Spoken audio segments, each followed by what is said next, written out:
I wasn't always like this. Like what? You ask. I guess. So, brave. It was this crazy thing that happened that changed everything for me. I'm a little different now. Let me tell you about it. But I'll have to start from the beginning. I used to be scared of a lot of things.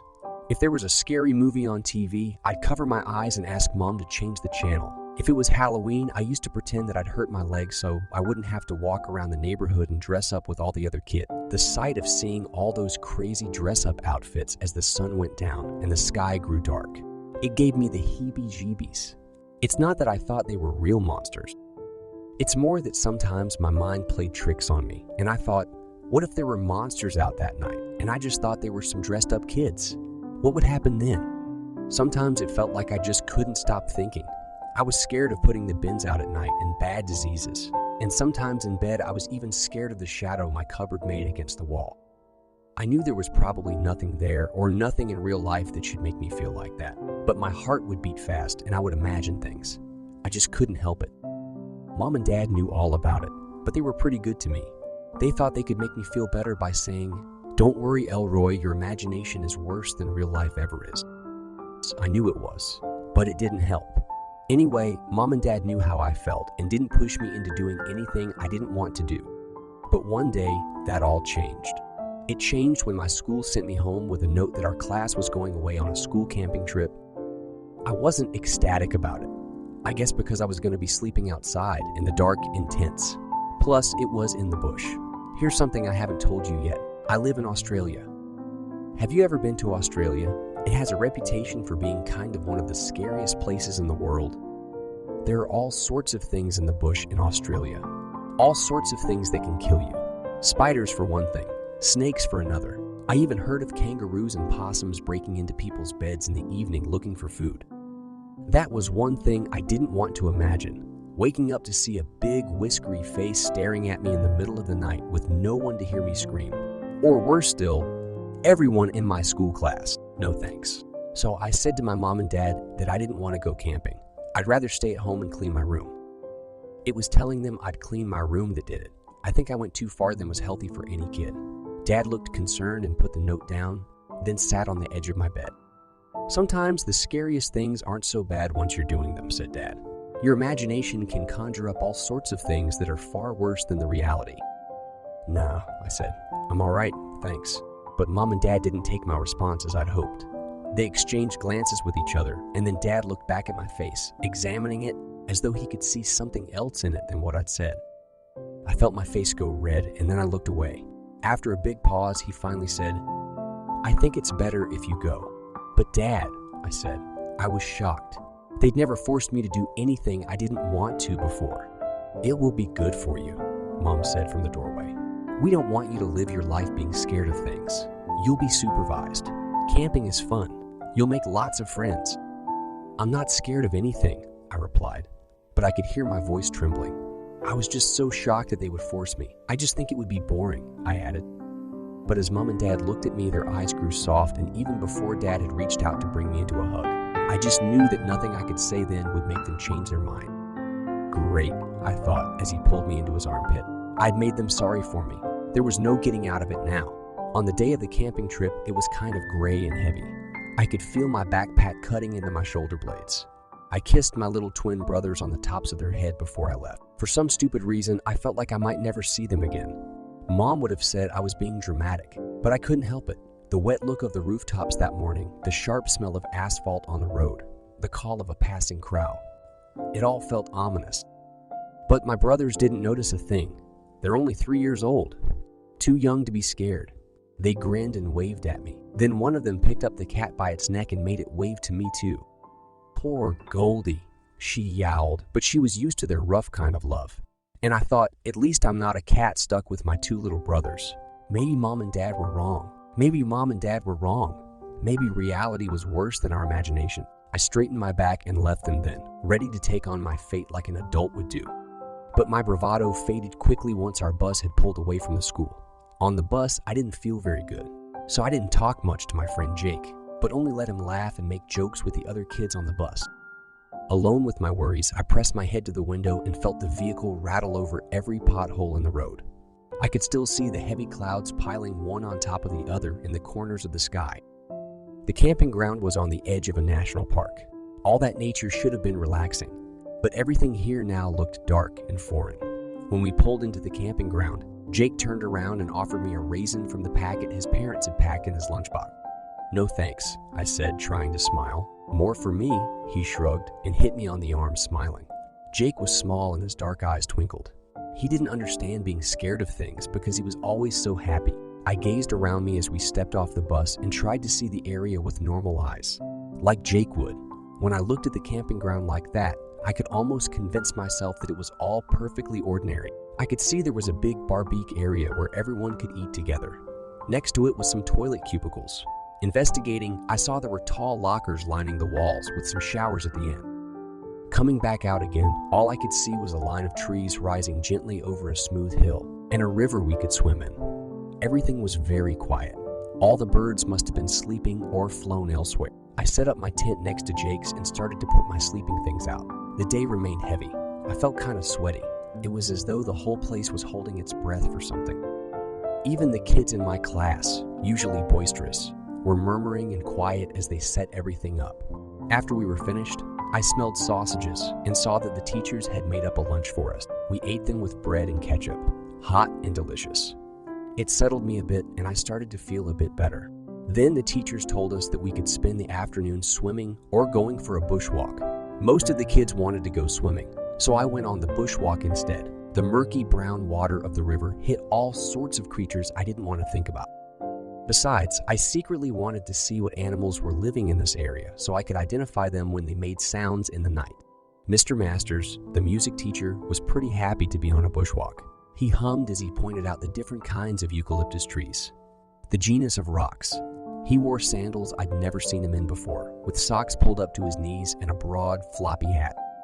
He smelled of sunscreen, like he'd rolled in a whole pool of it. "For the snakes," he winked when he saw me looking at his socks, as if snakes would balk at the sight of a bit of material. There were only a few other kids with us, 2 boys I didn't know very well.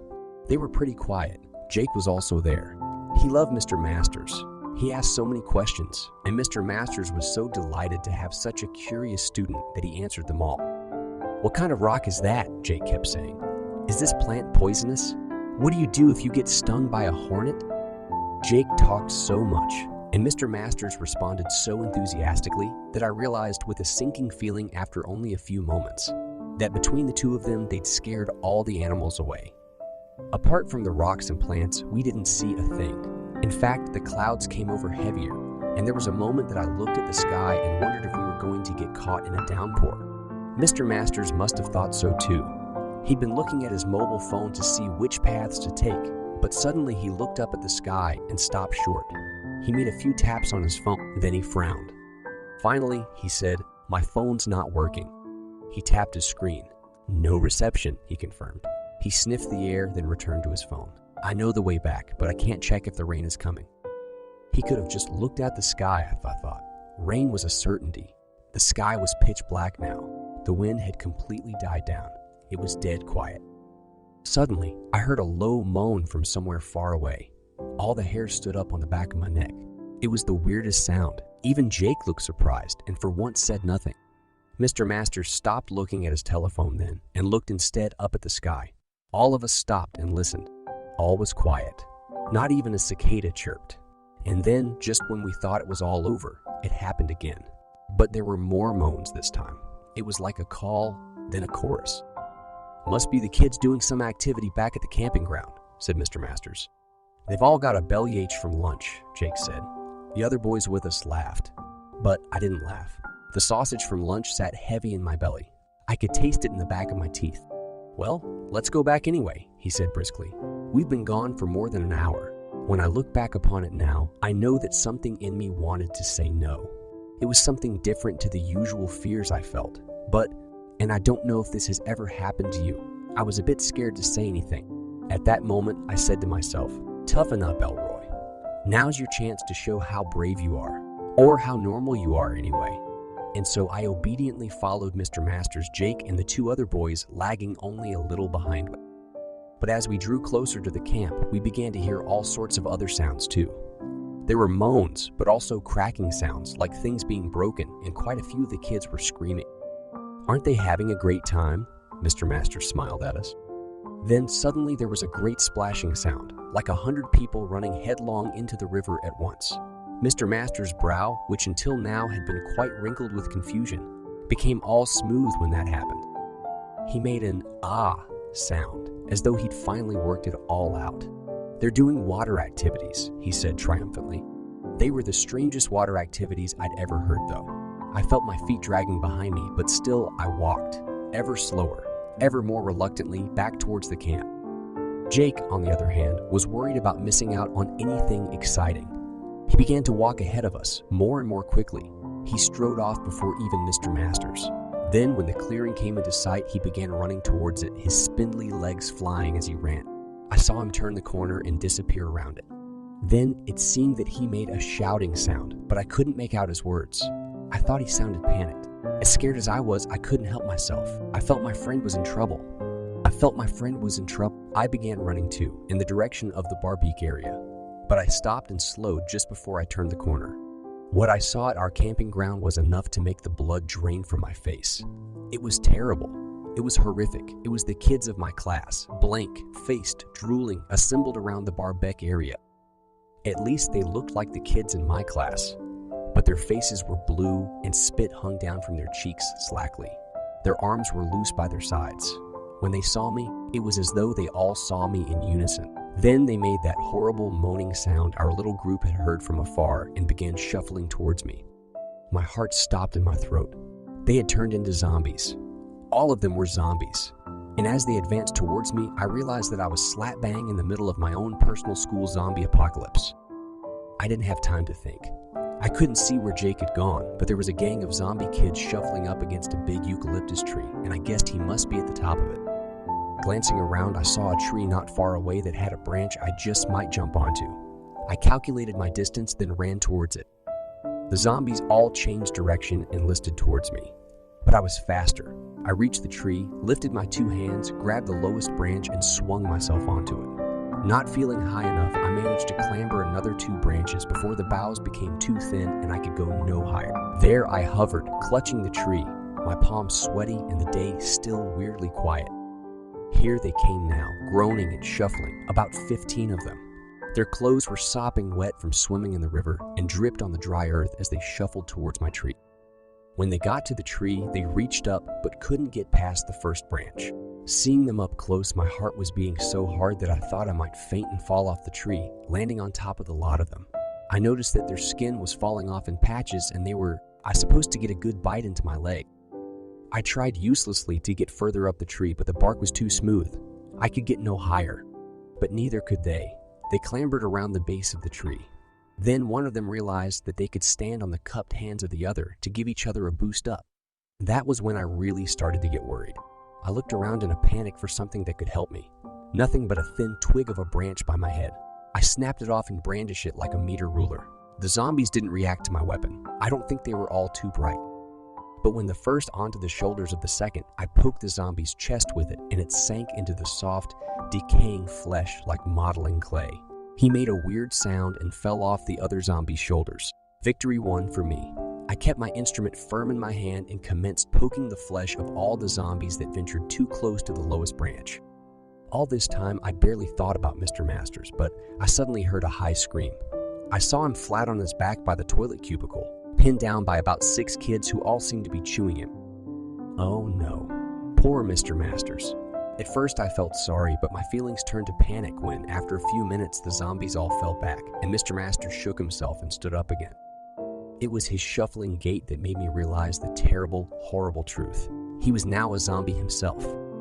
The more horrible truth was that he was twice the height of the other kids in my class, and would have no trouble reaching the first branch that I'd swung up upon. As if hearing my thoughts, his now dull eyes rotated towards me, and he spotted me up the tree.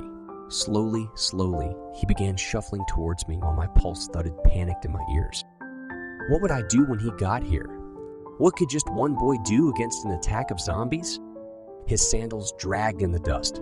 Like a fly caught in a window, I panicked and tried to scrabble higher up the tree, but it was no good. I just couldn't get further away. Then I heard another scream and realized that Jake had seen me. He was still okay. He was still human. He hadn't been turned into a zombie yet, but I could see now that a different teacher zombie was pulling on the branch he was sitting on, shaking it determinedly, like a monkey trying to shake down a coconut. Eventually, the inevitable happened. Jake lost his balance and fell from the tree. I saw him running at breakneck speed towards the toilet cubicles. I saw Mr. Masters continue shuffling slowly towards me just as I remembered what was in the toilet cubicles. The high locker cupboards. There were no branches on the locker cupboards. I could sit on top of one and just kick every zombie who approached me. I wasn't going to let Mr. Masters reach me and put his horrible teeth around my leg. With a heroic leap, I sprang down from the tree, over the top of the kids' zombie heads, and went pelting towards the toilets myself. My advantage was my human speed. The zombies moved very slowly, and that was my only saving grace. The fear put quicksilver in my feet. I streaked towards the toilet block and made it inside with no immediate pursuers. Sure enough, Jake was at the top of one of the lockers. He'd climbed up the shoe shelves to get there. I picked one a few meters away and leapt up onto it. "Kick away the shelves," he cried. I kicked them away. None of them were fixed to the wall. They made a horrible clatter in the still, dull silence of the afternoon, and there Jake and I sat, pale-faced, on top of our cupboards, breathing heavily while we waited for the zombies to come. It didn't take long. They started to amass at the entry to the toilets. Making their horrible groans and wet sounds, they pushed their way into the room. They smelled extraordinary, like wet dog and old sausages. I felt my lunch rise in my throat. In waves, they came upon our lockers and rattled them. But we were too high for them, and our furniture was fixed to the wall. Occasionally, one creepy hand would come exploring up around my ankle, and I would give it a swift kick, and then it was gone. This must have gone on for an hour. The human body is amazing in what it can do in great moments of stress.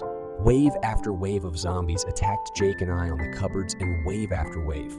We dodged them, kicking them away with our shoe when we could, every muscle straining with the effort of not being bitten. For I knew now what would happen if we got bitten. Of course, some of the zombie teachers shuffled into the room and tried their hand at us as well. They were taller than the kid zombies, but they could never get their mouths near us, and their putrefied flesh was lacking the strength to pull us down. So we just kept on like this for hour after hour, until I realized that the sun was going down. Soon it would be nighttime. And how could we keep on like this? How could we keep fighting them off when evening fell and we couldn't see their advances in the dark? Besides, I was becoming so tired, so strained from the stress of trying to stay alive. Jake, too, looked like he felt the same. What would we do when the night fell? I could feel my muscles trembling from the strain of holding myself back against the wall, from kicking out of the slobbering zombies who wanted to eat us. As the corners of the toilet cubicle darkened and spread across the room, I saw what I first thought was a hallucination. My father, standing in the doorway of the toilet block. Dad, I wanted to cry. But at first, I genuinely thought he was a figment of my tired mind. What I wouldn't give to have my dad here now. To have him lift me from the top of this locker and carry me away from all these zombies, safe home with my mom and little brothers in my safe, soft bed. But the more I looked, the more I realized that it was my dad in the corner. He had come to save me. Then I noticed that he had begun to walk towards me, only he was shuffling. My dad was a zombie too. I couldn't help it. Tears began streaming down my face. What would I do now that my dad was a zombie? But through my tears, I noticed something odd. Dad's movements, although slow and shuffling, were accompanied by a glance that was not as dull as the others. He swayed through the kid zombies who, after hours of trying, were admittedly starting to get a little tired of pursuing two boys high atop the lockers. The kid zombies dropped back when he walked through the group, probably expecting that he might get us down after all. My dad is taller than all of the teachers. He's pretty sizable. When he got to my locker, he made an authoritative boo. Sound that shocked the kid zombies, who stood in dumb silence for a few moments, before they slowly shuffled out of the room. Zombie Dad looked up at me. Very slowly, he winked. "Dad," I said under my breath, almost crying with relief.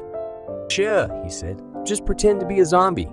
I've got a car waiting outside with 3 others in it. We've all escaped like this. Follow my lead." "And Jake," I whispered. "He's my friend. He's over there." Dad looked over at an exhausted and terrified Jake, then nodded. He pulled me down and placed me gently on the ground. Then he went and got Jake too. Jake looked stunned. It was not too hard to get him to walk like a zombie after all the things he'd been through. We made a few short screams so they'd think Dad had gotten us. Then the three of us shuffled out of the door. By now, the other zombies seemed to have forgotten about us. Perhaps the effort of trying to eat us had tired them out. Some were sitting under trees playing chess, and some were floating on lilos on the river. They were talking inarticulately. To be fair, I saw some of their teeth and lips were falling apart, so it mustn't have been easy to keep a conversation. I felt sorry for all the kids who, this morning, had been just like me, just coming on a school camping trip. Now they were all zombies. Dad had driven a little four-wheel drive I didn't recognize to come pick me up. There was Mrs. Purdy, my English teacher, in the back. She looked sweaty. One piece of gray hair was stuck wetly to her face. Beside her were one or two kids I didn't recognize. They all looked stunned. Jake sat beside me on the passenger seat. I could hardly believe it when Dad started the engine and changed gears, and then we were slowly driving away from this hellhole, this terror camp that had destroyed my whole class. The zombies barely looked at us as we pulled out of the camping area and merged back onto the highway, going faster as the night leaked onto the road's edges. "Is everyone okay at home?" I asked Dad. "How did you know what happened?" But Dad just said in a low voice, "Everyone's okay, Elroy," and kept driving. Everyone else in the car was utterly silent. Eventually, as we continued driving, I began to see that our problem had not just been confined to the camping ground. There were general scenes of destitution as we approached my school. Lots of trees and rubbish bins appeared to have been torn up from the ground. But before I could work out what this meant, I heard a strange sound in the back. My English teacher, Mrs. Purdy, made a barking sound under her breath, almost exactly like a dog. She tried to disguise it as a cough, but we all knew what we'd heard. I looked at Dad, and he looked so steadfastly at the road that I knew he'd heard it too. Very calmly, he slowed, then stopped the car. "Angela," he said to Mrs. Purdy, "I believe this is the best place to leave you." Mrs. Purdy looked confused. "No, I want to go home," she said. "Your home is not safe," said my dad gently. "It's safe here. Look, there isn't a zombie in sight." It was then that I saw it, from where I was watching her in the rear vision mirror, a big green bite on her forearm. She must have been bitten by a zombie before Dad picked her up, and for some reason, the magic that turns a human victim into a fellow zombie had been slower to work on her than it had been with Mr. Masters. But after all, I reminded myself, Mr. Masters had 6 kids feeding on him. That was surely why it had been fast for him. Zombies are not the brightest monsters in the bunch. Mrs. Purdy still looked confused, but she allowed herself to take my dad's arm as he got out, came around and helped her out of the car. It was only when she was standing back on the side of the road that she seemed to realize in some slow corner of her mind that it was not all as it seemed. Perhaps some slow stirring was alerting her to the fact that she was letting a delicious carload of humans disappear. Whatever it was, as Dad returned to the driver's seat and started to rev the engine, she began running, trippingly, after the car. Her red dress now appeared tattered. Her skin had turned bluish. "Don't leave me," she cried. "Come back." She still ran faster than a complete zombie, and Dad's car wasn't very fast in first gear. She caught up to the passenger's door and tugged on it. Jake and I had forgotten to put on our seatbelts. He fell right out as she opened the door. Dad slammed his foot on the brakes, but Jake looked up and cried with tears in his eyes, "Just go, be safe." "No!" I cried for my friend, but it was too late. Mrs. Purdy closed her eyes and took Jake's arm just below the elbow. It was too late for him. I sobbed into my car seat as I felt Dad hesitate, realize the same conclusion as I had, and then think about the other occupants of our car. He reached over the passenger door and put his foot to the floor. We sped away then, away from my friend Jake, now a zombie, away from the highway, down the smaller lanes until finally we got to my school. There was no one about. Dad dropped the other boys who'd been with us safely in the library, and then it was just me and Dad steering back towards our house. I was still thinking about my poor friend Jake. Tears blurred my eyes as we drove on. "What happened?" I said again. I just couldn't understand it. "I don't know exactly," said Dad. 100 zombies started coming through the town. I left Mom and your brothers back at the house. "Don't worry," he said, seeing my face. "The doors and windows are safely locked." After a few moments more in which we drove in silence, he added, "When you get home and we're all together, we'll think about what we do now, where we should go." I saw as we drove that many of the power lines had been gnawed and brought down. Night had almost fallen, and everything was very dark. I could smell something unusual and old in the air. When we turned into the village where we lived, I saw groups of people clustered under trees in my letterboxes. It was the people of the town. Every single one of them was a zombie. I was astonished to see that they seemed to be doing fine, absent the hunger for human flesh, for there were certainly no humans around anymore. Some of them had lit candles, and they were slowly talking with each other, even laughing amongst themselves and playing ball games in the shadowy darkness. In the unlit windows, I could see the contours of some of them moving through their houses. We didn't see a single other human, just zombies. Our town had become a zombie town. When we pulled into our driveway, Dad told us to walk slowly again, shufflingly, as a zombie would, just in case any of them got wind of us. We got to the front door, and Dad said softly at the keyhole, "Matilda, Matilda, it's me." And then there was a laughing sound from inside that I knew was the twins. And it wasn't my mom, but my little brothers who opened the door. That should have been odd in itself. But then, seeing their sweet, joyful faces, I realized that they were not the little brothers I had known and loved. They too were turned into zombies. Sweetly, they pulled on my hand and led me into the lounge room. Our cat Goldie was laying on the floor, and with a chortling laugh, they made me pet her. Her hair was falling off in chunks and strewn across the carpet. They crooned over her.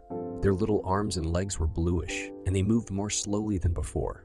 But they were still my little brothers. I wanted to cry. "Where's Mummy?" Dad asked them in a strained voice. Coyly, they pointed into the bathroom. We followed their guidance and stumbled to the bathroom. Mom was sitting in the bath, her eyes closed. There was a lot of steam in the room. She raised her eyes to us when she heard us enter. There were 2 little gnaw marks on her cheek. She was sweating like my English teacher, Mrs. Purdy, had. "Matilda," my dad said, his voice cracking. "The cat escaped," she said quietly. "When he came back, I thought he was all right, but he bit the twins." "And the twins bit you?" Dad's eyes filled with tears. "It's not so bad," said Mom. "They seem very happy. And from what I can see, everyone else doesn't seem too sad either." Dad and I looked out the window. I heard the twins giggle in the lounge room and Goldie yowl contentedly. On the street, our neighbors were dancing in the moonlight. In the pale light, I could see their jagged zombie edges wobbling. Occasionally, bits of them fell off. Dad looked at me. I looked at Dad. Then we agreed between ourselves, without having to say a word.